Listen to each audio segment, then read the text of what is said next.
Հայաստանում աղքատության միջին մակարդակը 21.7% է, սակայն ամենածանր վիճակում է Շիրակի մարզը, որտեղ աղքատ է բնակչության 43%-ը։ Հետո գալիս է Տավուշի մարզը 39.9%-ով։ Միջինից բարձր աղքատություն կա նաև Վայոց ձորում, Գեղարքունիքում, Արմավիրում և Կոտայքում։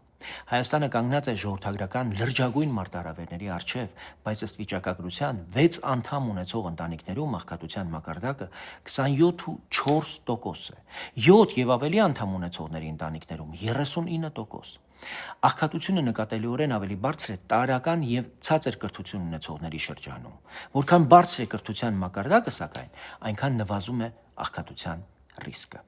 Շատ երկրներ այս ճանապարհը անցել են։ Լեհաստանը ժամանակին Եվրամիությունից ահռելի միջոցներ ստացավ եւ կենտրոնացրեց ամենաաղքատ մարզերի շրջանների վրա։ Ճանապարհ, գործարան, գյուղատնտեսության վերամշակում եւ աղքատությունը տարիների ընթացքում կտրուկ էապես նվազեց։ Վրաստանը տուրիզմն ու գինեգործությունն օգտագործեց գյուղական այդ աղքատ շրջանները զարգացնելու համար, բարձրացնելու համար։ Էստոնիան մարդկանց սովորեցրեց թվային հմտություններ եւ դուրս բերեց հազարավոր ընտանիքների աղքատության ճիրաններից։ Հայաստանի համար դա նշանակում է, որ Շիրակի մարզում, Տավուշում, Վայոց ձորում, Գեղարքունիքում պետք է լինի առանձնահատուկ վերաբերմունք եւ ռեժիմ։ Թիրախային ներդրումներ, հարկային արտոնություններ բիզնեսի համար, գյուղմթերքի վերամշակող գործարաններ, հստակ ծրագրեր բազմանդամ ընտանիքների եւ ցածր կրթություն ունեցողների համար, անվճար վերապատրաստում, արհեստներ, գյուղատնտեսական բիզնես վարելու հմտություններ։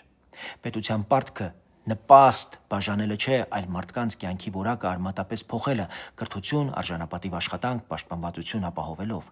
Չի կարող լինել վստահություն, ժողովրդավարություն եւ առավել եւս խաղաղություն մի երկրում, որտեղ աղքատությունն այս չափերի է հասել։ Խաղաղությունը պետք է դառնա այն բանալին, որով Հայաստանը լուծում է իր ամենահիմնարար խնդիրները՝ ժողովրդագրական, տնտեսական, սոցիալական, կրթական եւ մշակութային, որպեսզի յուրաքանչյուր քաղաքացի զգա ոչ թե բարի,